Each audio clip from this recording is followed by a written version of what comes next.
খাবার টেবিলে সবাই বসে চুপচাপ খাচ্ছে, কারো মুখে কোনো কথা নেই। রহিমা বেগম নীরবতা কাটিয়ে বললেন, ভাই সাহেব, অনুমতি পেলে একটা কথা বলতাম। অনুমতির কি আছে বলো। যাওয়ার সময় আমরা আমাদের মেয়েকে নিয়ে যেতে চাই। জাফরের উত্তর কী দেবেন তার জানা নেই। যে কোনো মা বাবাই এমন পরিস্থিতিতে তার মেয়েকে অবশ্যই রেখে যেতে চাইবে না। ভাইজান, আমিও এবার বলছি, আমার মেয়েকে নিয়ে যেতে চাই। আমি কি বলবো, আমার তো নিজের মেয়ে না যে চাইলেই আটকাতে পারবো। তবে আমি চাই তোমরা আরিয়াকে জিজ্ঞেস করে দেখে নাও আগে। আরিয়া যাবে না? আরিয়া কি বলবে বুঝতে পারছে না। কিভাবে বলবে সে যেতে চায় না, তার মিস্টার মাফিয়ার কাছে থাকতে চায়। মা, আমি এক্সামটা শেষ করি আগে। আমি তো ভুলেই গিয়েছিলাম। ঠিক আছে, তুমি এক্সামটা দিয়ে নাও। তবে তুমি ওই আফরানের আশেপাশে কখনো যাবে না। সেই থেকে আর কত অত্যাচারিত হবে তার কাছে। আজ তো নিজের চোখেই দেখলাম কেমন পাষণ্ড মন তার, কীভাবে তোমার উপর ছুরি চালালো। জাফর সাহেবের বোধহয় খলিল সাহেবের কথায় খারাপ লাগলো, কিন্তু আগ বাড়িয়ে কিছু বলল না।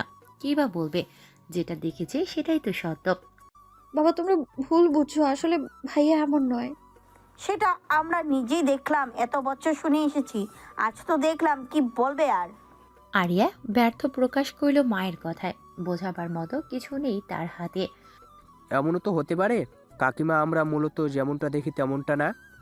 কে বোঝাতে চাইছো আয়েশ তুমি? সরি কাকিমা, কথার সাথে সাথে বলা উচিত হয়নি। ঠিক আছে, কিন্তু তুমি কি বোঝাতে চাইলে সেটা বলো।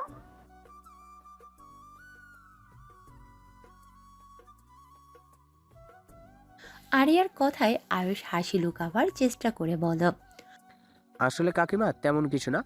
ধরো এমনও তো হতে পারে আফরান আরিয়াকে এত মারধর করে, এর পিছনে কোনো কারণ আছে। কারণ ছাড়া কেন মারবে কেউ কাউকে?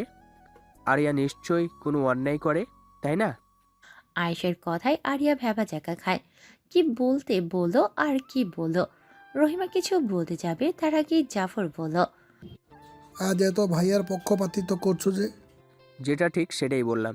তোমার ভাই কেমন সেটা আমাদের সবার জানা আছে। জানা থাকলেই ভালো। বলে মুখে খাবার তুলল। সামিরা খেতে খেতে বলল, তা আরিয়া, তোর গলার নিচে কাটা জায়গাটায় ওয়ান টাইম দেওয়া, তার মানে যেখানে যেখানে কাটা জায়গা আছে, মানে কোমরে, পিঠে, পায়ে সব জায়গায় ওয়ান টাইম বাঁধা, তাই না? আরিয়া না ভেবেই উত্তর দেয়, হুম। তা এই সেবাটুকু কে করে দিয়েছে? আরিয়া সামিরার কথা শুনে কাশতে লাগলো। আয়েশ আরিয়াকে এক গ্লাস পানি দিয়ে বলল, এসব মুহূর্তে সবারই কাশি পাই। আরিয়া ঢক ঢক করে এক গ্লাস পানি খেয়ে নিল। হায় রে মা, আমি তো ভুলেই গিয়েছিলাম। এসবের মধ্যে কে এমন করে মনে রেখে তোকে এগুলো করে দিল? মা, আসলে কেউ করেনি তো, ওই আর কি। গুছিয়ে বল। কেউ তো অবশ্যই করে দিয়েছে, নিজে থেকে তো কখনো এসব করবি বলে মনে হয় না।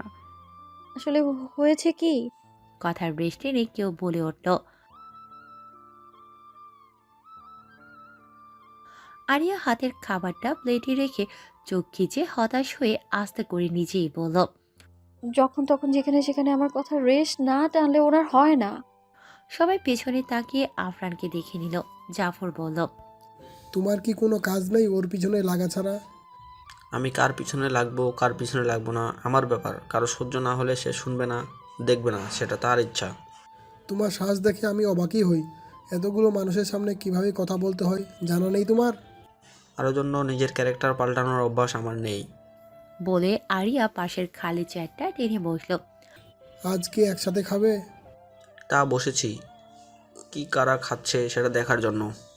আফরানের কথায় জাফর থতমত খেয়ে যায়। আয়ুষ মুচকি হাসে। আজ আফরানের উপর তার বিন্দুমাত্র রাগ বা অভিযোগ নেই। মনে হচ্ছে আফরানে ঠিক সব কিছুতে। লতা কাপা কণ্ঠে বলে, স্যার, কি খাবেন? আমার জন্য কি এখন আলাদা খাবার বানানোর সময় আছে? না মানে, আপনি কি খান কিছুই তো জানি না। লতার মুখে শুদ্ধ অশুদ্ধ শুনে সামিরা মিটিমিটি হাসে। সবাই যা খাচ্ছে তাই দাও, কিন্তু নতুন প্লেটে দেবে। আচ্ছা স্যার, এখনই আনতাছি। বলি লতা চলে গেল। সবাই খাচ্ছে। আফরান আসার পর কেউ কোনো কথা বাড়ায়নি। আরিয়া দ্রুত খানা শেষ করে উঠে যেতে নিলেই আফরান বলে ওঠে, খাওয়া শেষ, হ্যাঁ, এই তো কমপ্লিট। বলে চেয়ার সরিয়ে যেতে নিলেই আফরান আরিয়াকে বাম হাতে হ্যাঁচকা টানে নিজের উরুর উপর বসিয়ে দেয়। আরিয়া কাঁপছে। লোকটা কি পাগল নাকি?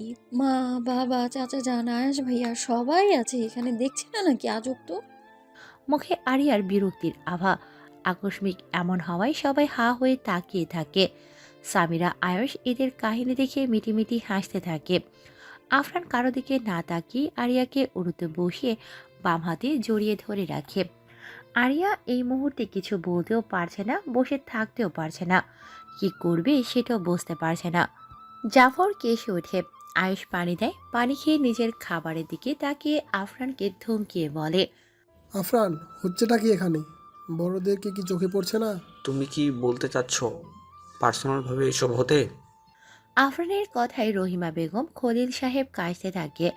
বিরক্ত আভা তাদের চেহারায়। জাফর কপাল কুঁচকে এবার আফরানের দিকে তাকিয়ে বলে, লজ্জা ছিটে ফোঁটা আছে কিনা সন্দেহ আছে। আরেকে ছেড়ে দাও বলছি। এটা কেমন অভদ্রতামি? আফরান কোনো কথা বলে না, ডোন্ট কেয়ার ভাব নিয়ে খাচ্ছে। ভাই সাহেব, এসব কি হচ্ছে এখানে? আমার মেয়ের কি মান সম্মানটুকু আমরা পাবো না? সম্মান নিয়ে কেমন মজা এসব? জাফর কি বলবেন বুঝতে পারছেন না। এখানে সম্মান অসম্মানের প্রশ্ন আসছে কথা থেকে। আমি কি আপনার মেয়েকে রেপ করে ছেড়ে দেব? আর একে তোমরা আমাদের সঙ্গেই নিয়ে যাও, আমি পরীক্ষার ব্যবস্থা করে দিব। বলে জায়গা ছাড়ার জন্য পা বাড়ালে আফরান বলল, এমনি এমনি টেবিলে বসিনি, কিছু কথা সবার জানা দরকার। কেউ না চাইলে বা না শুনতে পারে। কি বলার মতো আরও কিছু আছে তোমার? খাবার শেষ করে নেই, শোনার হলে ওয়েট করো। নিজেকে কি ভাবো তুমি আরফান? আফরান কিছু বলল না, চুপচাপ খাবার শেষ করে হাত ধুয়ে রুমাল চাইলো হাত মোছার। একজন সার্ভেন্ট সামনে এগিয়ে এসে রুমাল দিল। আফরান আরিয়ার হাতে রুমালটা দিয়ে বলল, মুছে দে। আরিয়া কপাল কুঁচকায়। কি বললাম শুনিসনি? আরিয়া এখানে কিছু বলতেও পারছে না। ইচ্ছে তো করছি কামড়িয়ে কামড়িয়ে এই লজ্জাহীন ছেলেটাকে মেরে ফেলতে, কিন্তু কি আর করার, বাধ্য হয়েই মুছে দিল। কি বলবে? হ্যাঁ, এত নাটক করার কি আছে? ওয়েট। সবার নীরবতার মাঝে হঠাৎ কলিং বেল বাজল। একজন সার্ভেন্ট গিয়ে দরজা খুলে দিল, কিন্তু লোকটাকে কিছু না জিজ্ঞেস করেই আসতে দিল ভেতরে। তারা চিনে তাকে কয়েকবার দেখেছে আফরানের সাথে। সব ঠিকঠাক আছে? জি স্যার। বলে কিছু ব্যাপার সামনে এগিয়ে দিল। আফরান কাগজগুলো একবার দেখে নিয়ে বলল, সাইন করলেই সব কমপ্লিট নাকি আরও কাজ আছে এখানে? আইন অনুযায়ী এগুলো প্রমাণ থাকবে আর হয়ে যাবে, কিন্তু শরীয়তভাবে কিছু কাজ আছে, কিন্তু এখন এগুলোতেই হয়ে যাবে। আফরান কপাল কুঁচকায়, হয়তো কিছু একটা বোঝেনি। তানভীর আফরানকে দেখে বুঝে নিয়ে বলল, আসলে স্যার, ইসলামী শরীয়ত অনুযায়ী কিছু কাজ থাকে যা সাধারণত কোর্টে থাকে না, কিন্তু এখন বর্তমানে কোর্টেই হয় সব কিছু। এটাই নিয়ম, তবে কেউ চাইলে দুইভাবেই হতে পারে। আফরান মনে হয় এখন বুঝলো সবটা। আফরান আরিয়াকে কাগজগুলো দিয়ে নিচে একটা লাইন ধরিয়ে দিয়ে বলল, সাইন করো। হচ্ছেটা কি এখানে আফরান? বলবে আমাদের? এগুলো কিসের কাগজপত্র? বলছি আগে তুমি সাইন করো। আরিয়া কিছু বলতে চায়, কিন্তু আফরানের দিকে তাকিয়ে আর প্রশ্ন করতে পারে না। মনে হচ্ছে এই মানুষটাকে অবিশ্বাসের মতো তো কিছু নেই। চেহারায় শান্ত ভাব। আরিয়া এগুলো না পড়ে সাইন করে দেয় যেখানটায় আফরান দেখিয়েছে। আরিয়ার সাইন করার পর আফরান সাইন করে। তানভীরকে জিজ্ঞেস করে, আর কিছু? নিচের পেপারগুলোতে অভিভাবকদের সাইন নিলে ভালো হয়, আবার না নিলেও চলে, ওইখান থেকে ব্যবস্থা করে দেবে। আফরান নিচের কাগজগুলো একবার দেখে নিয়ে আরিয়ার বাবার সামনে দিয়ে বলল, চাচু এখানে সাইন করো। তখন থেকে তোমার নাটক দেখে যাচ্ছে। কিছু বলছি না মানে এই না যে তোমার কথা শুনতে হবে। ভালোর জন্য বললাম। এখন আপনার ইচ্ছে সাইন দিলে দেবেন, না হলে না দিবেন। আমার জিনিস আমি অলরেডি পেয়ে গেছে। কিছু কিসের কথা বলছো? না, সাইন করলে করেন, না হলে আমি গেলাম। চাচ্ছু, আমি দেখছি পেপারটা, তেমন কিছু না, সাইনটা করে দাও ভালো হবে। খলিল সাহেব একটু কপাল কুঁচকে বলল, আগে বলো কিসের কাগজ এটা? বললাম তো তেমন কিছু না, বিশ্বাস রাখো আর সাইন করো। আয়ুষ একটা বুঝদার ছেলে, এটা এতদিনে সবাই জানে। খলিল সাহেবও আর কথা না বাড়িয়ে সাইন করে দিলেন। আয়ুষ এবার নিজের বাবার দিকে তাকিয়ে বলল, বাবা, তোমার সাইনও লাগবে, করে দাও। জাফর সাহেব একবার কাগজটা হাতে নিলেন পড়ার জন্য, কিন্তু কাগজটা পুরোটাই সাদা, শুধু নিচে দুটো অভিভাবকের স্বাক্ষর লেখা। কিসের কাগজ বলতে পারো না? সাইন না দিলে কিভাবে বলবো বাবা? বললাম তো সাইন দেওয়ার পর বলবো। জাফর সাহেব নাকশ হয়ে অনেকটা রাগ নিয়েই গদগদ করে নিজের নামটা লিখে দিলেন। আফরান তানভীরকে ইশারা করে তানভীর সবগুলো পেপার একসাথে করে নিয়ে বেরিয়ে গেল। এসব কি হচ্ছে বলবে আমাদের? আর আমরা মেয়েকে দিয়ে কি সাইন করালে? সম্পত্তি লিখে নিবে নাকি? আমাদের তো কম কিছু নেই, সাইনগুলো দিয়ে কি দলিল বানাবে? যত সব নেকামো করে যাচ্ছে তখন থেকে। আফরান স্মিত হেসে বলল, এক প্রকার সম্পত্তি বলতে পারেন, যেটা একান্তই আমার। বলে স্বস্তির দীর্ঘ নিঃশ্বাস ছাড়ল।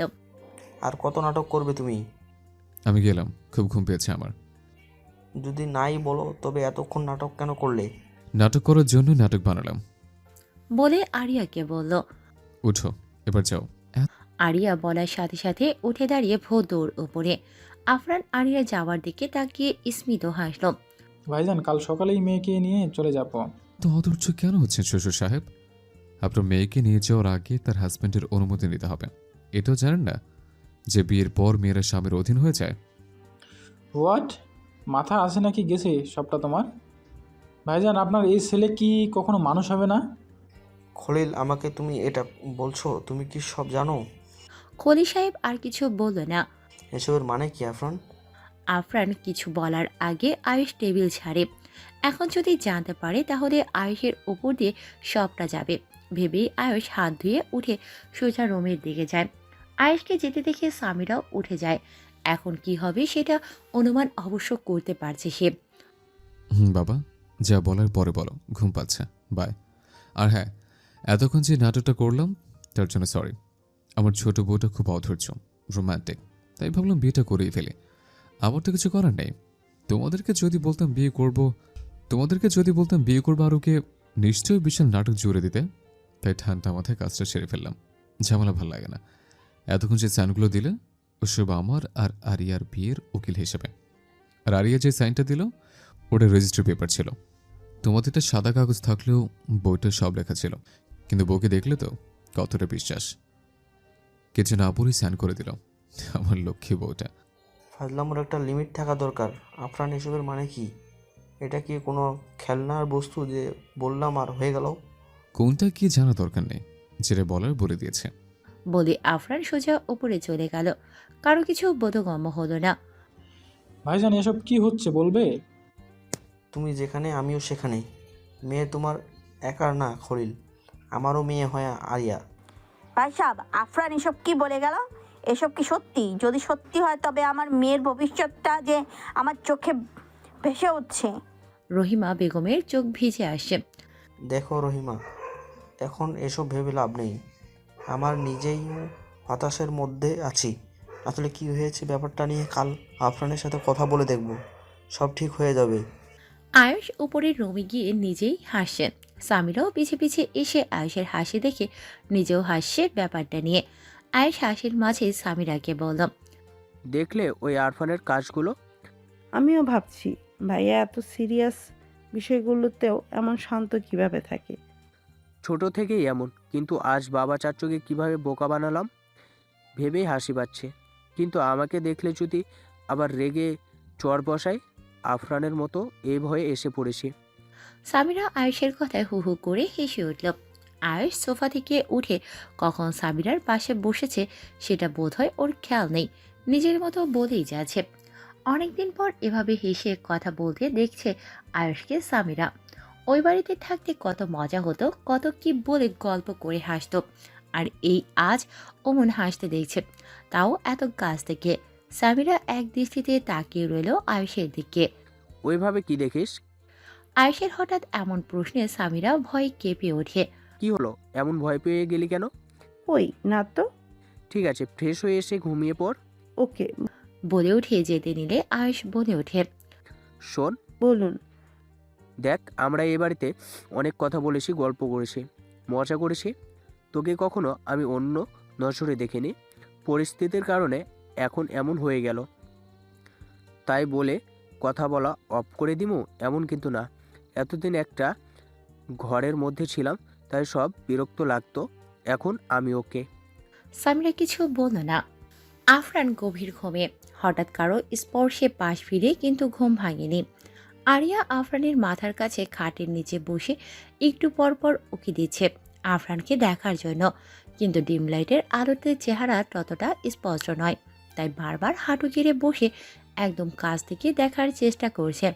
আর জানালা দিয়ে আসা হালকা হাওয়া রোমিও উকি মেরে আফরানের সিল্কি চুল কপালের উপর ফেলে দিয়ে চলে যাচ্ছেন, তাই আরিয়া আফরানের চুলগুলো মুখের উপর থেকে সরিয়ে দিচ্ছে। অবশ্য আরিয়াও ঘুমিয়েছিল, কিন্তু হঠাৎ ঘুম ভেঙে যাওয়ায় মিস্টার মাফিয়াকে দেখতে খুব ইচ্ছে হচ্ছিল, তাই তো কিছু না ভেবেই পা টিপে টিপে রুমে ঢুকে আফরানের মাথার কাছে গিয়ে সরে বসে পড়ে।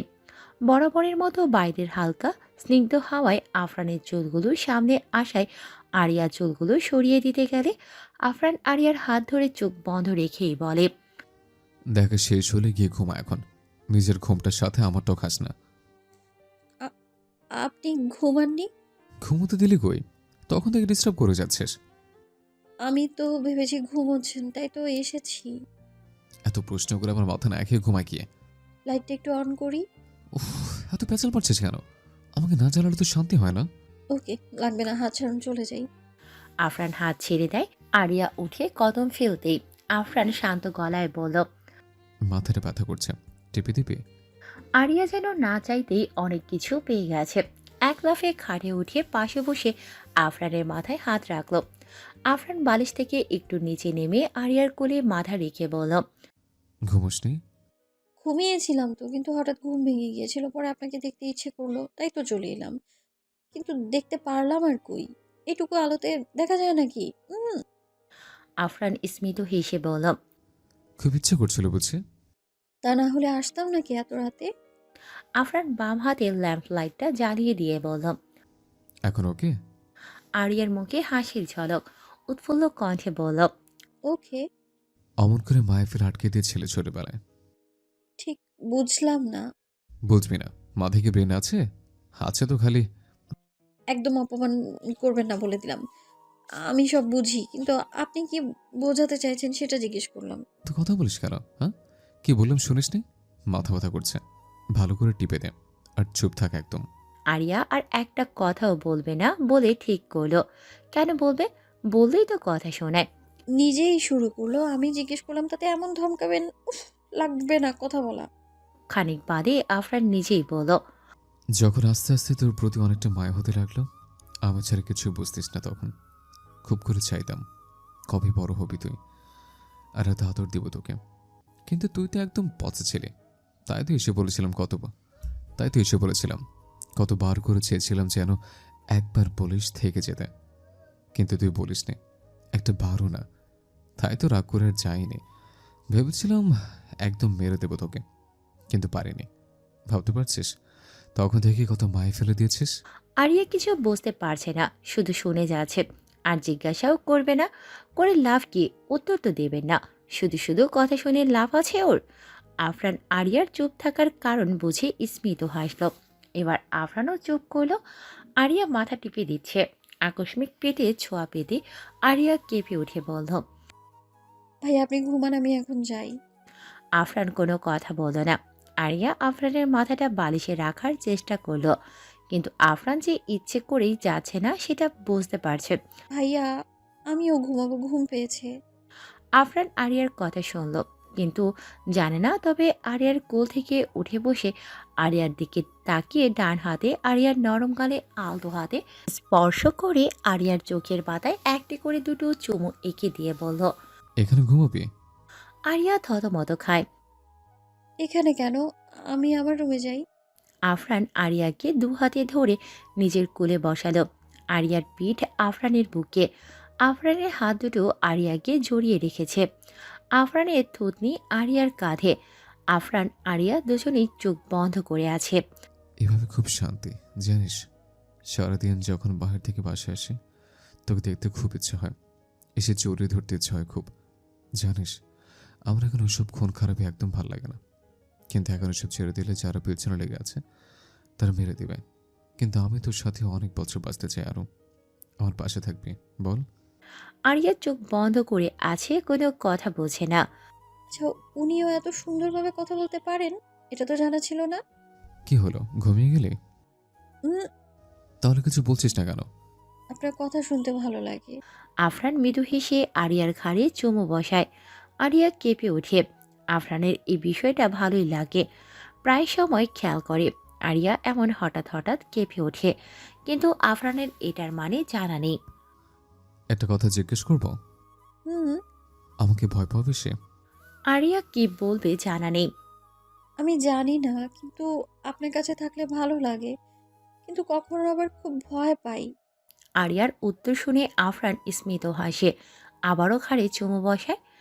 সারা রাত এভাবে গল্প করবেন আমার সাথে? আফরান কপাল কুঁচকে হালকা কামড় বসায় গালের কোণে। কি করছেন? ও, মার চিনিস? ঘুমা গিয়ে। বলে আরিয়াকে ছেড়ে দেয়।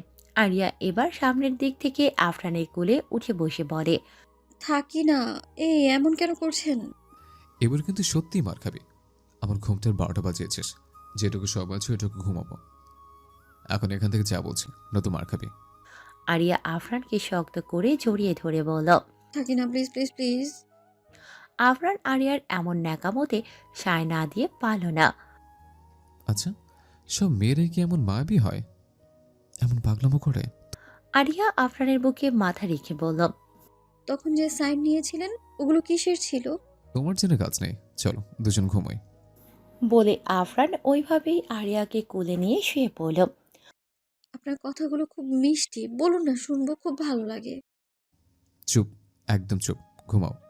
আরিয়া কয়েকবার বায়না করে, কিন্তু আফরান এখন আর কিছু বলার মোড়ে নেই। খুব ঘুম পাচ্ছে তার। আফরান আরিয়ার মাথায় হাত বুলিয়ে বলে। কাল শোনাবো। এখন ঘুমাও লক্ষ্মী মেয়ের মতন। আরিয়া আফরানের এই মায়াভরা কথাটায় অমর্যাদা করতে পারল না, তাই সুন্দরভাবে আফরানের বুকে মুখ গুজল। ওহ, আর ভালো লাগছে না এই প্যাট মোটা স্যারের ক্লাস করতে, কত বোরিং। আমার ঘুম পাচ্ছে খুব।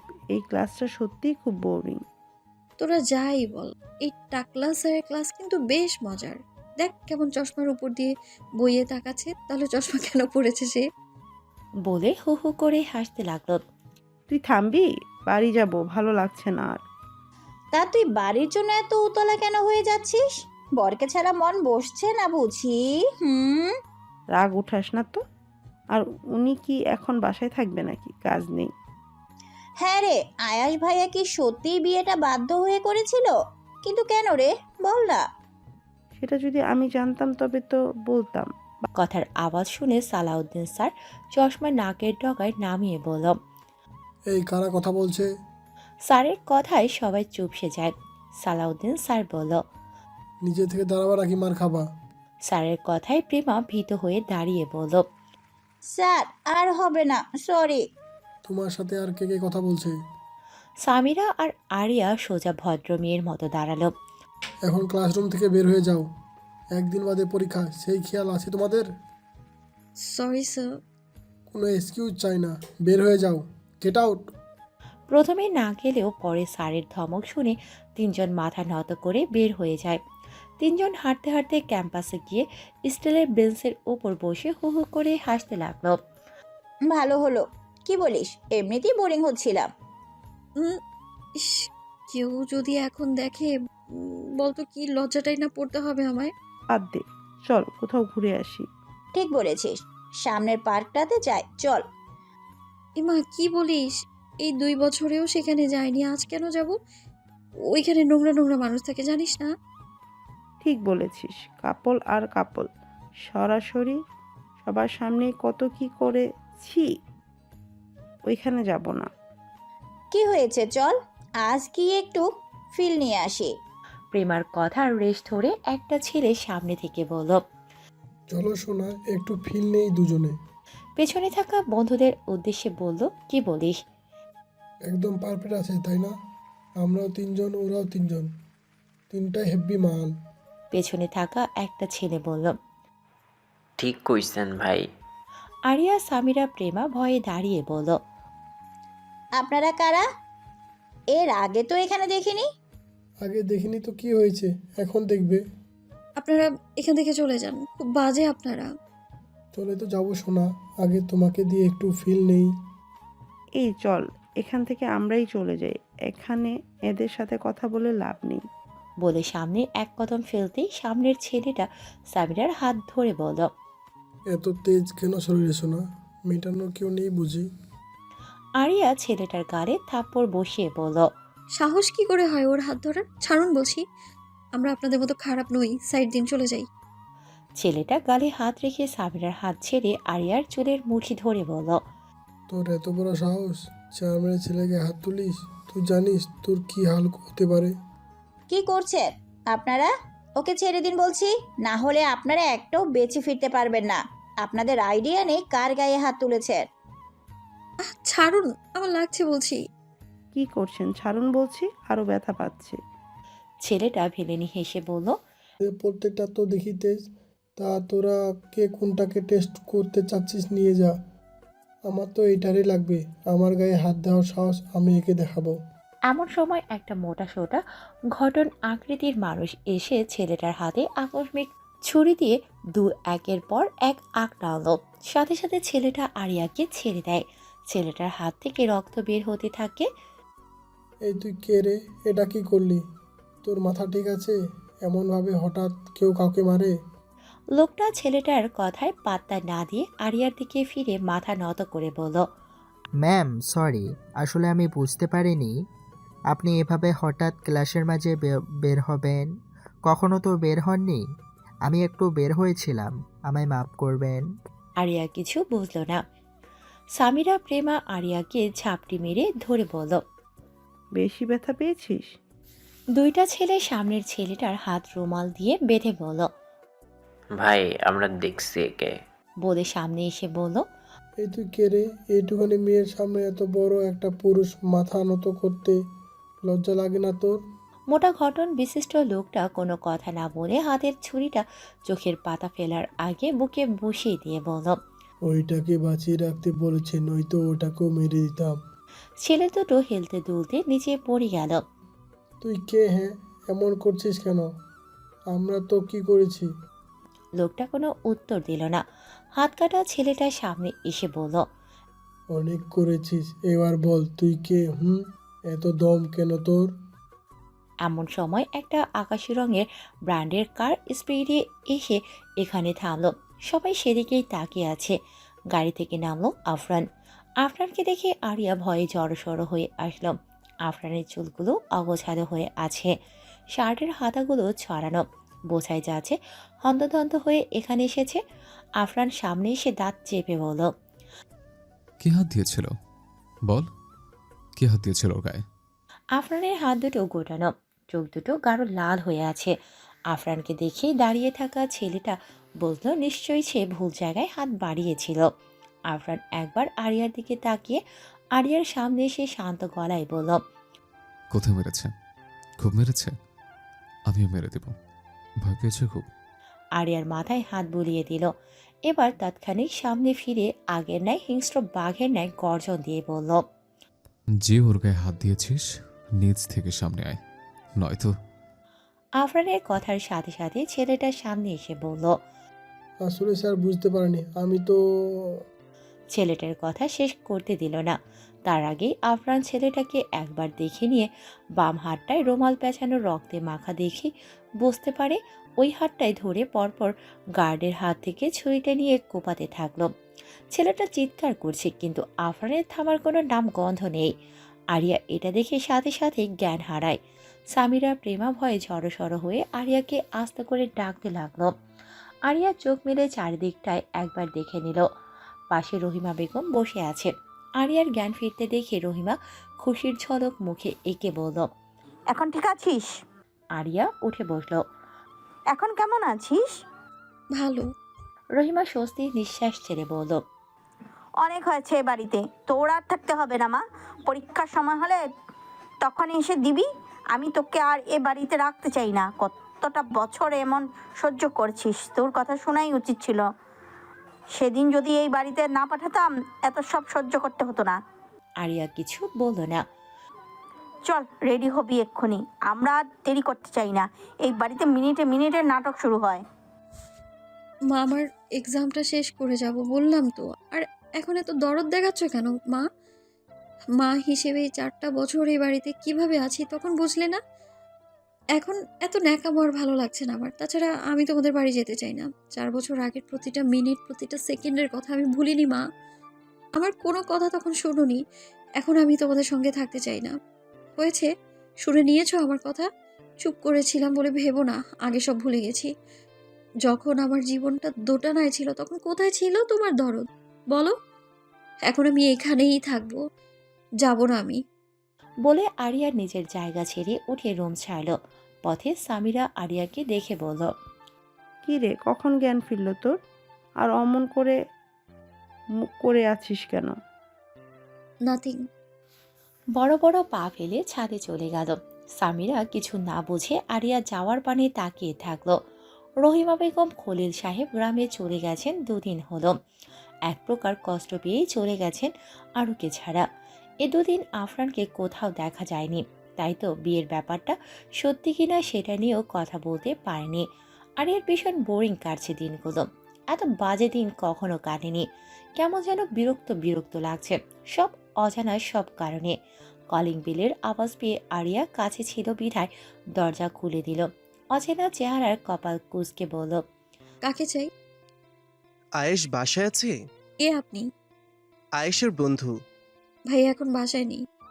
ঠিক আছে, আমি অনেক দূর থেকে এসেছি, একটু ভেতরে এসে ওয়েট করতে পারি? সরি, এখন বাসায় কেউ নেই বড়রা, আসতে পারেন। আরে আজব তো, আমি কি চোর নাকি যে কেউ নেই বিধায় চুরি করে নিয়ে যাব? হতেও পারে, সার্টিফিকেট তো আর নেই, তাই না? আজব তো, ভালো মানুষ হওয়ার জন্য সার্টিফিকেটও লাগবে? অবশ্যই। সামিরা ওপর থেকে বলল, আরুকে আসলো রে? জানি না, মনে হয় চোর।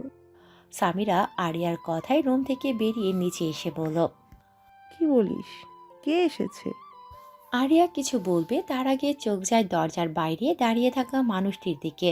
সামিরার সামনে দাঁড়িয়ে থাকা লোকটিকে দেখে হাসি মুখে বলল, আরে সাদেক ভাইয়া যে, এখানে কিভাবে আসলেন? আরিয়া কপাল কুঁচকে বলল, একে চিনিস? আর ইনি আয়াস ভাইয়ার ভালো বন্ধু। আমাদের বাসায় তো প্রায়ই আসতো, অনেক দিন পর দেখা। ওকে, সামিয়া এই বাড়িতে যে? আমিও ভাবলাম তুমি কলেজে। আজ যাইনি তো, বৃষ্টি ছিল সকালে খুব। ও, তা কেমন আছো? একদম পারফেক্ট। তা বাইরে কি দাঁড় করিয়ে রাখবে? আরে ভেতরে আসুন না। সাদেক ভিতরে পা বাড়ায়। আরিয়া পেছনে দাঁড়িয়ে কপাল কুঁচকে ঠায় দাঁড়িয়ে থাকে। কিরে, অমন গুমরা মুখে দাঁড়িয়ে আছিস কেন? আরিয়া চুপ করে ভেতরে আসে।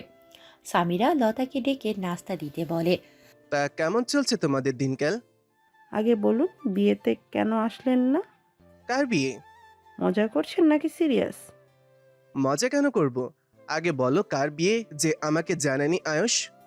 আপনাকে তো নাকি নাবিল ভাইয়া কল দিয়েছিল। না তো, আমাকে তো কেউ কিছুই বলেনি। সামিরা সবটাই বুঝতে পারে। আয়াস ভাইয়ার সাথে বিয়ে হবে আগে থেকেই প্ল্যান করা, হয়তো এটাও কোনো প্ল্যানের মধ্যেই ছিল। আচ্ছা বাদ দাও, শুনলাম নাবিল নাকি জেলে, কি করেছে ও? লম্বা কাহিনী, অন্য কখনো শোনাবো না হয়। ঠিক আছে, তারপর বলো, পাশে থাকা এই কপাল কোচকানো মেয়েটা কে? আরে এটাই তো আরও। সাদেক আরু নামটা শুনে মুস্কি হেসে বলল, ও, এই তাহলে আরু। এখন বুঝলাম আয়েশ কেন এই বাড়িতে থাকছে আর বিয়েটা কার হয়েছে। শালা একটা বার কল দি বললো না। সাদেকের কথাটা মনে হয় সামিরার পছন্দ হলো না। বলল, ভাইয়া আসলে যেমনটা ভাবছেন বিষয়টা ঠিক তেমনটা নয়। আসলে হয়েছে কি, এটুকু বলতে সাদেক দাঁড়িয়ে দৌড়ে দরজার কাছে গিয়ে আয়েশকে জড়িয়ে ধরে বলল, কিরে হারামি, বিয়েটা সেরে ফেললে জানানোর মতন প্রয়োজন মনে করলি না? এই তোর বন্ধুত্ব? আরে করছিস কি? ছাড় বলছি। আরে ছাড় না, এখনো মেয়েদের মতো গায়ে পড়ার অভ্যাসটা যায়নি তোর। ছে, ছাড় বলছি। আগে বল, আমাকে জানাসনি কেন? আরে আগে ছাড়, পরে বলছি। সাদেক আয়েশকে ছেড়ে বলল, বল, জলদি বল। শালা, বউ পেয়ে বন্ধুকে ভুলে গিয়েছিস। আয়েশ কপাল কুঁচকে বলে, একেবারে দিমু একটা, যা তো। আগে বল কখন আসলে। সাদেক তো এইমাত্র এসেই তোর বউয়ের সাথে ঝগড়া করতে হলো। তোর মতোই একদম কথা মাথায় যায় না। আয়েশ কপাল কুঁচকে বলল, বেশি কথা কেন বলছিস? শর্ত, ফ্রেশ হয়ে আসি, পরে কথা বলবো। বলে আয়েশ উপরে চলে যায়। আহ, কি দায়িত্বশীল পুরুষটা আমার। আরিয়া এখানে আর দাঁড়িয়ে থাকলো না, উপরে চলে গেল। আরিয়াকে যেতে দেখে সাদিক বলল। হ্যাঁ, জলদি যাও, স্বামীর খেদমত করা ভালো কাজ। আরিয়া পেছনে তাকিয়ে আবারও কপাল কুঁচকায়। আসলে ভাইয়া তুমি ভুল ভাবছো। কোনটা? এই যে আরিয়াকে। এমন সময় দরজা ভেদ করে কারো পায়ের আওয়াজ শুনে সামিরা পিছু ফিরে তাকায়। দুদিন পর আফরানকে দেখে হয়তো একটু দীর্ঘশ্বাস ফেলত, কিন্তু আফরানের শরীর ক্ষত বিক্ষত হয়ে আছে। শরীর থেকে টুপটুপ রক্ত ঝরছে। পাশে আফরানকে একটা কোট প্যান্ট শরীরে সেট আপ করা মেয়ে ধরে আছে। সামিরা দৌড়ে আফরানের কাছে গিয়ে বলে। এ কি ভাইয়া, আপনার কি হয়েছে? এমন অবস্থা কেন? আফরান স্ট্রং হওয়ার চেষ্টা করে বলল। কিছু না। পাশে থাকা মেয়েটি বলল। সাইড প্লিজ, আর ওনার রুমটা কোন দিকে বলে দেবেন। সাদেক আফরানকে দেখে ভীত হয়ে তবুও সাহস নিয়ে বলল। ব্রো, আপনার কি হয়েছে? আফরান কপাল কুঁচকে তাকায় একবার, কিন্তু কিছু না বলে উপরের দিকে যাওয়া ধরে। আরিয়া উপরে বারান্দায় দাঁড়িয়ে সবটা দেখেছে এতক্ষণ, কিন্তু একবারের জন্য বিচলিত হলো না। আফরান উপরের দিকে চেয়ে স্মিত হাসি দেয় আরিয়াকে দেখে। আফরানের গায়ে ব্ল্যাক শার্ট, যার কারণে ভেতরে ক্ষতগুলো দেখা যাচ্ছে না, শুধু হাতে গলায় রক্তের আভা প্রকাশ পাচ্ছে। আরিয়ার ধৈর্যের সীমা অতিক্রম করে, চুপ করে নিজের রুমে গিয়ে ভ্যা ভ্যা করে কেঁদে দিল। এতক্ষণ নিজেকে অনেক কষ্টে আটকে রেখেছিল আফরানের সামনে নিজের দুর্বলতা প্রকাশ করবে না বলে। যে মানুষটা দুদিন তাকে না দেখে থাকতে পেরেছে, সে মানুষটা সারা জীবন না দেখে থাকতে পারবে বলে আরিয়া ভাবছে। তাই তো আফরানের কাছে আর থাকবে না, থাকুক উনি একা একা, সেও পারবে থাকতে। আর ওনার সাথে ওই মেয়েটা কি করছে? একদম বাড়িতে এসে উঠেছে। আরিয়াকে ভেতরে যেতে দেখে সামিরা ঠিক বুঝলো আরিয়ার অভিমানী মনটা। সাদেক, আয়ুষ, সামিরা আড্ডায় বিভোর। কথার মাঝে সাদেক বলল। তোর ভাগ্য ভালো আছে বলতে হবে যে যেমনটা চেয়েছিলি তেমনটাই হয়েছে। কোনটার কথা বলছিস? আমি সাদেক ভাইয়াকে অনেকবার বলার চেষ্টা করেছি, কিন্তু সুযোগ পাইনি। কিসের কথা বলছিস? আরে, এই যে তুই নিজের প্রিয় মানুষটাকে পেয়েছিস, এখন যদি আমার কপালটা ভালো হয় তবে আমিও। বলে থামলো সামিরার দিকে তাকিয়ে। আয়ুষ বিষয়টা খেয়াল করলেও কিছু বলল না। কিন্তু নিজের প্রিয় মানুষটাকে পেয়েছি, এটার মানে কি বুঝলা সাদেক? ভাইয়া আসলে বিষয়টা তেমন না। যাই হোক, বাদ দে, আমি ঘুমাবো একটু, আজ এমনিতেই জলদি এসেছি। ভাইয়া একটা কথা বলতাম। বল।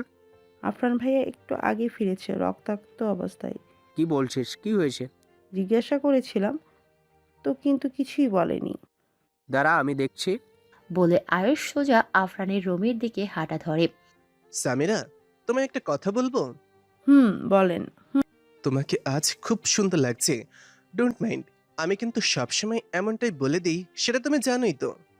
আরে মাইন্ড করেন না, করব। তা বাড়িতে কবে যাবে? জানি না ঠিক। আচ্ছা। আয়ুষ আফরানের কাছে যাওয়ার পর দরজার সামনে দাঁড়িয়ে শক খেয়ে দাঁড়িয়ে আছে। এই মেয়েটাকে আরফানের সাথে এক রুমে কেন? আজ অবধি আফরানের রুমে কেউ যেতে পারে না। আর এই মেয়ে, হু ইজ সি? আরিয়া কোথায়? মেয়েটা আফরানের পাশে বসে আফরানের হাতে ব্যান্ডেজ করে দিচ্ছে, অথচ আফরান কিছু বলছে না। How possible? যাই হোক, এখন আর ভিতরে যাওয়ার দরকার নেই, যেহেতু মেয়েটা আসে। আয়ুষের ভেতরে না গিয়ে চলে আসার পথে আরিয়ার রুমের সামনে গোগানির আওয়াজ শুনে দরজা নক করলো। দরজা খোলাই আছে, তাই ভিতরে ঢুকে গেল। আরিয়া ফ্লোরে বসে খাটের সাথে হেলান দিয়ে হাঁটুর উপর দুহাত রেখে হেসকি তুলে কাছে। আয়ুষ গিয়ে পাশে বসে বলল। কাঁদছিস কেন? আরিয়া যেন কথাটা শুনল না। এভাবে না কেঁদে গিয়ে কথা বললেই তো পারিস। আমি যতটুকু চিনি, আফরানকে শুধু শুধু মেয়েদের সাথে ঘেঁষাঘেঁষি করার মতো ছেলে না ও। লাগবে না, আপনি চলে যান এখান থেকে। আয়ুষ এসে মাথায় হাত বুলিয়ে দিয়ে বলল। এমন রাগ আমাকে না দেখিয়ে যার সাথে করেছিস তাকে দেখা। লাগবে না, আমার কারো উপর রাগ নেই আমার। তাহলে ওভাবে কাঁদছিস কেন? আরিয়া কান্না থামিয়ে হালকা করে মাথা উঠালো। কি করেছিস নিজের? চোখ মুখ লাল বানিয়ে বসে আছিস পাগলি, ফ্রেশ হয়ে আস। আরিয়া কিছু বলল না। আয়ুষ আরিয়াকে তুলে দাঁড় করিয়ে ওয়াশরুমে দিয়ে আসলো। আমার তো কোনো সমস্যা নেই, এমনি তো আমি এদিকে একটু কাজের জন্য এসেছি, তাই তোর সাথে দেখা করতে চলে আসলাম প্রথমেই। ভালো করেছিস। যতদিন কাজ শেষ না হবে এখানেই থাকবি, ওকে? হোস্টেলে থাকার দরকার নেই। ठीक है यार, तेरा बात कभी सुनने नहीं, ऐसा हुआ क्या? জাফর সাহেব সাদিককে চেনেন। বেশ কয়েকবার আয়েশের সাথে দেখেছেন তিনি তাকে। এখানে আসার কারণ জানার পর তিনি নিজেই বলেছেন কাজ শেষ হওয়ার আগ পর্যন্ত এখানেই থাকতে পারে, কোনো অসুবিধা নেই। রাতে ডিনার শেষ করে সবাই নিজ নিজ রুমে চলে গেল ঘুমোতে। কিন্তু আরিয়া খাবার খায়নি। অনেকবার ডাকার পরেও আসেনি। জাফর সাহেব নিজে ডেকেছে গিয়ে, তবুও আসেনি। বলেছে তার অনেক পড়া বাকি। তাছাড়া সন্ধ্যায় নাস্তা করেছে, এখন ক্ষুধা নেই। আরিয়ার চেহারা দেখে জাফর ভেবে নিয়েছেন মনটা হয়তো খারাপ, তাই আর কথা বাড়ায়নি। আরিয়া পা টিপে টিপে আফরানের রুমে গিয়ে আফরানের পায়ের কাছে দাঁড়ায়। হাতে ছোট্ট একটা ছুরি, হয়তো ফল কাটার বা অন্য কিছুর, রান্নাঘর থেকে নিয়ে এসেছে। আরিয়া আস্তে করে খাটের উপর উঠে আফরানের ডান দিকে বসে। আফরানের পেট বিছানায় এলিয়ে চিত হয়ে শুয়ে আছে। আরিয়া ডিম লাইটের আলোতে একবার দেখে নিল আফরানকে, তারপর হাতের ছুরিটা দিয়ে ঘাড়ের ঠিক নিচ বরাবর পিঠে আঘাত করল। আফরান শব্দ করে আকস্মিক মানুষটিকে না দেখেই হাতের ছুরিটা নিয়ে এক হাত ধরে ধপ করে শুয়ে গলা বরাবর ছুরিটা ধরে বলল, বাড়িতে ঢোকার সাহস পেলে কিভাবে? কথাটা বলেই থমকে যায় শত্রুর জায়গায় আরিয়াকে দেখে। কি করছিল এখানে? সত্যি করে বল, পাগল হয়ে গেছিস নাকি মরার ইচ্ছে হয়েছে? একদম মেরে দিব আপনাকে, মেরে তবেই শান্তি পাবো। যত ঝামেলা আমার জীবনে সব আপনার জন্য। অন্য মেয়ের সাথে বাড়িতে এসেও নষ্টামি করেন, এটা কোনো পতিতালয় নয়। ও, প্রতিশোধ নিতে এসছিস? বলতে পারেন সেটাই। তা আফরান চৌধুরীকে ভালো করে চেনিস তো নাকি নাকি না চেনে মারতে এসছিস? খুব ভালো করেই চিনি। হ্যাঁ, ওকে, ট্রাই করে দেখতে পারিস। বলে হাতের ছুরিটা আরিয়ার গলা থেকে সরিয়ে বলল, খুব পাখা গজিয়েছে না নিজের থেকে মরার? ঠিক আছে, আমি ইচ্ছে করে বাঁচিয়ে রেখে কি করব? তোর ছেড়ে পূর্ণ হবার চান্স দিয়ে দিই, কি বলিস? বলে আরিয়ার দু হাত একসাথে করে চেপে ধরে উঠে বসিয়ে পরনের ওড়নাটা দিয়ে বেঁধে দিল। আরিয়া ছটফট করছে ছোটার জন্য। আর কি করছেন? ছাড়ুন, আমি আপনাকে মারবো বলেছি, কিন্তু আপনি কেন মারছেন আমায়? ছেড়ে দিন। আফরান কোনো কথা না বলে আরেকটা রশি নিয়ে আরিয়ার পা বেঁধে মুখে রুমাল বেঁধে কোলে তুলে ওয়াশরুমে দিয়ে দরজা লক করে দিয়ে আসে। লাইটটা বন্ধ করে দিয়ে বলে, আমার অবাধ্য হওয়ার ফলস্বরূপ ছোট্ট গিফট তোর জন্য এটা। এটুকুন আমি আবার প্রতিশোধ বুঝছিস? নে নে এখন প্রতিশোধ। বলে বাঁকা হেসে খাটে বসল। মেয়েটা পাগল হয়ে গেছে, আমার সাথে গুন্ডামি করতে আসে। সাহস কত বড় ওর! আফরানের পিঠ বেয়ে রক্ত পড়ছে। আরিয়া এমনভাবে আঘাত করবে সেটা আফরান কল্পনাও করেনি। সে তো দরজা খোলা রেখেছে আগে ইচ্ছে করে, যেন আরও আসতে পারে। কিন্তু এ মেয়ে তো ফুল কিলার। নিজের হাজবেন্ডকে কেউ এভাবে মারতে পারে নাকি? আফরানের জানা ছিল না বাগান থেকে আজ ফুলের সুবাস ছড়াচ্ছে। সেই ফুলের ঘ্রাণ সামিরা চোখ বন্ধ করে উপভোগ করছে। এই তো শীত প্রায় আগত বললেই চলে। কদম ফুলের ঘ্রাণটা একটু বেশি পছন্দ সামিরার, তাই তো দুটো কদম হাতে দোলনায় বসে আছে। ফুল দুটি তেমন ভালো নয়, কুড়িয়ে পাওয়া। গাছটা এত উঁচু যে সে পারবে না উঠতে, তাই তো নিচে পড়ে থাকা দুটো ফুল হাতে তুলে নিল। কিন্তু আজ আরিয়াটা নেই সাথে, তাহলে তো গল্প করতে পারতো সে। আজ এতক্ষণ ঘুমোচ্ছে কিভাবে ও? অন্যদিন তো সকালে উঠে এখানে আসে, তারপর আবার ঘুমিয়ে যায়। হালকা কুয়াশাচ্ছন্ন চারপাশটায় হাতের হলুদের সাদা ফুল দুটি চুলে গেঁথে দিলে বোধহয় আরো সুন্দর দেখাতো। সামিরা পেছনে ফিরে সাদেককে দেখে বলে, কখন উঠলেন? কদম ফুলের সৌরভে কি আর মানুষকে ঘুমাতে দেয়? সামিরা দোলনা থেকে দাঁড়িয়ে স্মিত হেসে বলল, তা অবশ্য ঠিক বলেছেন, তাই আজ একটু জলদি উঠে গিয়েছি। রাতে বৃষ্টি এসেছিল, ঝড়ো হাওয়া, প্রবল হাওয়ায় দরুন ফুল দুটি আমি পেলাম। কদম ফুল পছন্দ? সকালে এই স্নিগ্ধ বাতাসটা দেখুন না কেমন শান্তি বয়ে দিয়ে যাচ্ছে। আচ্ছা, আমাদের জীবনটাও এমন স্নিগ্ধ বাতাসের ন্যায় শান্তিপূর্ণ হতে পারতো না? যদি সময়টা সবসময় এমন হয়ে যেত, তবে এটা উপভোগ করতে কিভাবে যে কড়া রোদের পর রোদহীন আলোকিত বিকেলটা কেমন অনুভব হয়। বৃষ্টি না হলে বুঝতে কিভাবে যে বৃষ্টির পরের আকাশটা কতটা স্নিগ্ধতা বইয়ে আনে। তা অবশ্য ঠিক বলেছেন। ভেতরে চলো, আবার বৃষ্টি আসবে মনে হচ্ছে। আকাশটা দেখো। এক্ষুনি মনে হয় পৃথিবীটাকে অন্ধকারে তলিয়ে দেবে। পরে দেখা যাবে, আগে চলো। বলে দু কদম রাখতে বৃষ্টি শুরু হলো। সাদেক পাশে সামিরাকে না দেখে পেছনে তাকিয়ে দেখলো সামিরা ঠায় দাঁড়িয়ে আছে। সাদেক গিয়ে সামিরার মাথার উপর ছাতা হিসেবে নিজের হাত দুটো বিলিয়ে দিল। আরে ভিজছো কেন? ভেতরে আসো। আমি ভিজবো। আরে এই সময় ভিজলে জ্বর আসবে, অন্যদিন ভিজো। এখন ভিজবো, হাতটা নামিয়ে নি। আরে বোঝার চেষ্টা করো। সামিরা সাদেকের সামনে থেকে সরে একটু দূরে গিয়ে দুহাত মিলিয়ে চেহারা আকাশের দিকে করে চোখ দুটো বন্ধ করে দাঁড়ালো। আজ ভীষণ ইচ্ছে করছে ভিজতে। সাদেক নিজেও ভিজছে, অথচ সেটা তার খেয়াল নেই। সে তাকিয়ে আছে ওই নিষ্পাপ মুখখানার দিকে। কতটা শিশুসুলভ তার ব্যবহার, কত সুন্দর নিষ্পাপ মুখখানা তার। ইস, আমি যদি বৃষ্টি হতাম তবে সারা অঙ্গ ভিজিয়ে নিতাম। ভেবেই মৃদু হাসলো সাদেক। প্রায় আধ ঘন্টার মতো বৃষ্টি নিজ তেজ অনুযায়ী ঝরে। বৃষ্টি শেষে সামিরা আর দাঁড়িয়ে না থেকে ভেতরে যায়। সাদেক এখনো এক পানে তাকিয়ে আছে তার যাওয়ার পথের দিকে। সামিরা সোজা উপরে গিয়ে প্রথমে আরিয়ার রুমের সামনে দাঁড়ালো। কোনো শব্দ নেই, হয়তো এখনো ঘুমোচ্ছে। তাই সামিরা আজার না ডেকে নিজের রুমের দিকে গেল।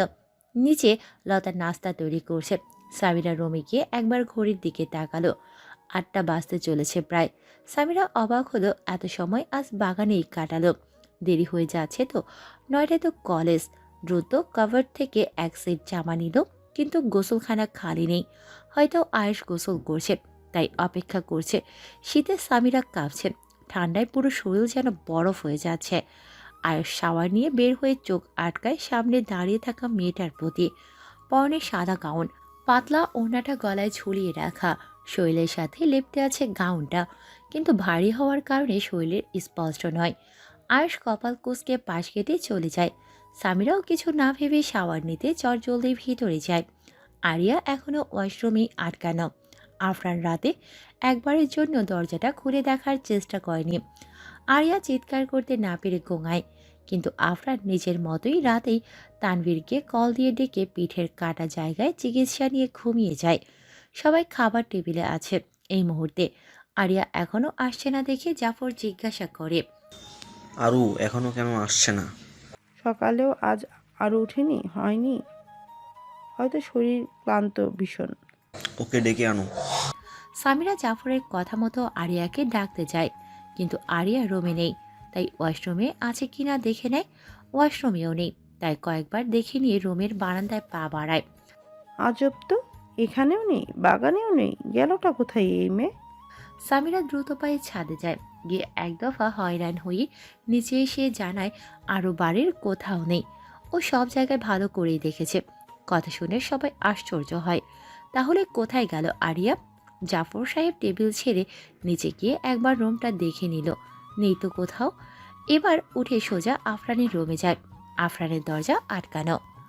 দরজা খোল, আরও কি তোর কাছে? আয়েশের কথার আওয়াজ শুনে সবাই উপরে আফরানের রুমের সামনে ভিড় জমায়। এখন মনে হচ্ছে হ্যাঁ এখানেই আসছে, কোথাও নেই। মানে আফরানের কাছেই তো থাকবে, তাই না?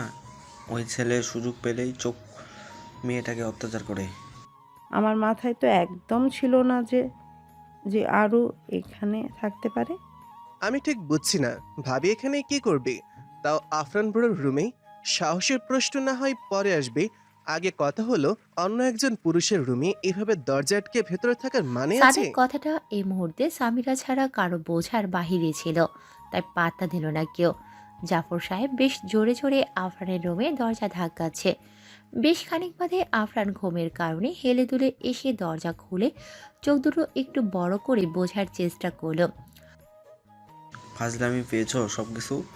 আরিয়া মামুনি কোথায়? বলেই জাফর আফরানের রুমের ভেতরে ঢুকে গেল। আরে হচ্ছেটা কি? আমার রুমে আসার পারমিশন আমি কাউকে দিইনি। সাহস কি করে হলো ভেতরে আসা? তোমার পারমিশন মাই ফুড। আমার মামুনি কোথায় সেটা বলো। তোমার মামুনিটা আবার কে? বাজে কথা বলবে না, কথা এড়াবে না, সত্যি করে বলো কি করেছো ওকে, কোথায় ও? কিরে, তুই কি ভালো হবি না কখনো? কোথায় রেখেছিস? কি করেছিস ওর সাথে? কোথায় আরিয়া? আফরান দরজা ছেড়ে খাটে গিয়ে বসে ডেবিল হেসে বলল, আমি জানি কি, তোদের বোন তোরা জানিস। আয়েশ ভিতরে এসে বলল, আমি খুব ভালো করেই জানি তোর কাছেই আছে আরিয়া, বল কোথায়? আফরান বসা থেকে 2 হাত মাথার নিচে দিয়ে শুয়ে ডোন্ট কেয়ার ভাব নিয়ে বলল, গিয়ে দেখ, হয়তো গুন্ডামি করতে কোথাও গিয়েছে। মানুষ মারার জন্য হাত উসখুস করছে ওর। ভাই আপনি এসব কি করছেন? আরিয়া কেন মানুষ মারতে যাবে? তাছাড়া ও রাতে ঘুমিয়েছিল, ওর রুমে দেখেছি আমি। আমি তো সেটাই বলি, সুন্দরভাবে ঘুমা, ভালোভাবে চল। কিন্তু এই মেয়ে আমার কথা শুনে অবাধ্য হয়ে চলবে। বাধ্যমের মতে যদি কথা শুনতো তাহলে আজ এত কিছু হতো না। জাফর আফরানের বিশাল ছাদের মতো বারান্দাটায় এক দফা খুঁজে এসে আফরানকে বলল, তুমি সব কিছু এভাবে হালকাভাবে নিতে পারো না আফরান। চোখে জল নিয়ে জাফর বলল, সত্যি করে বলো তো, মেরে দিয়েছো না তো? আমার মেয়েটাকে বলো তোমার মতো কুলাঙ্গার বদমাশ সন্ত্রাসী ছেলে সব কিছু পারে। আফরান আবারও হাসলো, কিন্তু কোনো উত্তর করল না। ব্রো, তুমি ওর সাথে কোনো কিছু করবে সেটা আমি এই মুহূর্তে বুঝছি না। তবে সবাই যেহেতু বলছে, নিশ্চিত কোনো কারণ অবশ্যই আছে। যদি তোমার কাছে আরিয়া ভাবি থেকে থাকে তাহলে বলে দাও, সবাইকে এমন চিন্তায় ফেলে লাভ কি তোমার? আফরান তখনও কিছু বলল না। বলবি তো কিছু নাকি? কোথায় আটকে রেখেছিস, নাকি মেয়েটাকে অজ্ঞান করে কোথাও ফেলে রেখেছিস? যতটুকু চিনি তোকে নিশ্চয়ই একেবারে তো মেরে ফেলবি না। গুড, ইন্টেলিজেন্ট বয়। দেখ গিয়ে কোথাও পড়ে আছে কিনা। আর আপাতত আমার রুম থেকে বের হও সবাই, এমনিতে রাতে ঘুম কম হয়েছে। বাড়িতে একটা মেয়েকে খুঁজে পাওয়া যাচ্ছে না, আর তুমি ঘুমাবে? তা আমি কি করব? তোমাদের সাথে কি আমার মাথাটাও খাবো ওটার জন্য? যত সব, যাও তো, রুম ছাড়ো। আয়েশ কি যেন ভেবে যেন স্থান ছেড়ে সোজা গিয়ে ওয়াশরুমের দরজাটা খুলে দিল। এক দফা শক খেল। আরিয়া কাত হয়ে পড়ে আছে, মুখে কাপড় বাঁধা, হাত পা বাঁধা, শরীর হালকা ভেজা, মুখ লাল হয়ে পড়ে আছে। আয়েশ রাগে ফুঁসতে ফুঁসতে আফরানকে উদ্দেশ্য করে বলল, তোর মতো পার্সান্ট ছেলে আমি আর দুটো দেখিনি। বলে আয়েশ দ্রুত পায়ে ওয়াশরুমের ভেতরে ঢোকে। সবাই আয়েশের দিকে তাকায়। সবার বোঝার বাকি রইল না ওখানে কি হয়েছে। সবাই দৌড়ে ওয়াশরুমের সামনে যায়। আফরান দ্রুত পায়ে খাট থেকে উঠে বলল, আশ, ডোন্ট টাচ, একদম হাত লাগবে না, নয়তো খুব খারাপ হয়ে যাবে বলে দিলাম। আফরান কথাটা বলার আগে আয়েশ আরিয়াকে 2 হাতে কোলে তুলে নেয়। আফরান এসে দেখেই 2 হাতের মুঠি শক্ত হয়ে আসলো। মুহূর্তেই যেন চোখ দুটি লাল হয়ে গেল। আফরান ভেতরে ঢুকে আয়েশের কলার চেপে ধরে কিছুটা জোরেই বলল, সাহস কি করে হয় আরো কিছু? আর ক্যারেক্টারলেস, বউ থাকতে আরেকজনকে স্পর্শ করিস? নিজে একা তো উন্মাদ, আবার মেয়েটাকেও পাগল বানিয়ে দিবি, এটাই ভেবে নিয়েছিস নাকি? আমি ভেবেছিলাম রিয়েলি ওর প্রতি তোর আলাদা ফিলিংস হচ্ছে, বাট আমি ভুলে গিয়েছিলাম তোর মতো ছেলের মধ্যে ফিলিং আসাটাই অসম্ভব। আপাতত টাচ করেছে, তোর মতো আঘাত তো দেয়নি, তাই না? হাত সরা আর সামনে থেকে সর। আফরান কি করবে এই মুহূর্তে জানা নেই। তার আরোকে সে যা ইচ্ছে করবে। অন্য কারো তাদের মাঝে আসাটা একদম পছন্দ হলো না। তার উপর এমনভাবে কুলে তুলে দাঁড়িয়ে আছে এই ছেলে। আফরান আয়েশকে ছেড়ে দিয়ে বাঁকা হেসে চারদিকটা একবার দেখে নিল। দেখেই বোঝা যাচ্ছে উল্টোপাল্টা কিছু করবে। আফরান একদম উল্টাপাল্টা কিছু করবে না। আয়েশাকে বাইরে আসতে দাও, মেয়েটার অবস্থা দেখো, পরে তোমার ঝামেলা করো। সাদেক হা হয়ে তাকিয়ে আছে, হচ্ছেটা কি এসব? মাথার উপর দিয়ে যাচ্ছে সব। আফরান আকস্মিক স্টাইলের শাওয়ারটা শরীরের সবটা শক্তি দিয়ে এক হাতে ভেঙে আয়েশের মাথায় আঘাত করে বসলো। সাদেক না চাইতেও স্টপ ব্রো। বলে জোরেই আওয়াজ করলো। জাফর সাহেব বাকরুদ্ধ হয়ে যায়। সামিরা ঘাবড়ে যায়। আয়েশের মাথা থেকে রক্ত বের হচ্ছে, কিন্তু সেটা বোঝার উপায় নেই, কারণ শাওয়ারটা ভেঙে যাওয়ার কারণে পানির স্রোতের সাথে ভেসে যাচ্ছে রক্তগুলো। সাদা টাইলসগুলো লাল দেখা যাচ্ছে। আয়েশ ঠাই এখনও দাঁড়িয়ে আছে, ঢলে পড়বে পড়বে অবস্থা। কাতর কণ্ঠে বলতে লাগলো, পাগল হয়ে গিয়েছিস আফরান? মাথাটা কি সত্যি গেছে তোর? আফরান কিছু না বলে আরিয়াকে আয়েশের হাত থেকে নিয়ে নিল। পানিতে ভেজে যাচ্ছে 3 জনে। জাফর আর সহ্য করতে পারলেন না।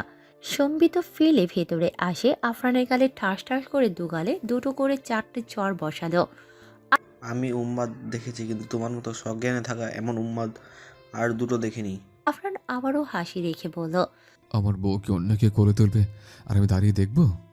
জাফর আফরানকে আর কিছু না বলে আয়েশকে গিয়ে ধরল, কারণ তিনি জানেন আফরানকে কিছু বলাই বৃথা। আয়েশকে ওয়াশরুম থেকে বের করে নিয়ে এসে সামিরাকে বলল। বৌমা ডাকো জলদি। সাদেক আয়েশকে ধরে বলল। খুব ব্যথা পেয়েছিস তাই না? এত জঘন্য ব্যবহার তোর ভাই করতে পারে জানা ছিল না। সামিরার চোখ ভেজা। সাদেক বলল। আমি ডাক্তারকে কল দিচ্ছি। ওয়েট, আমার কাছে তো নাম্বার নেই এখানকার কোনো ডাক্তারদের। আমি দিচ্ছি কল। বলে সামিরা রুম থেকে বেরিয়ে গেল।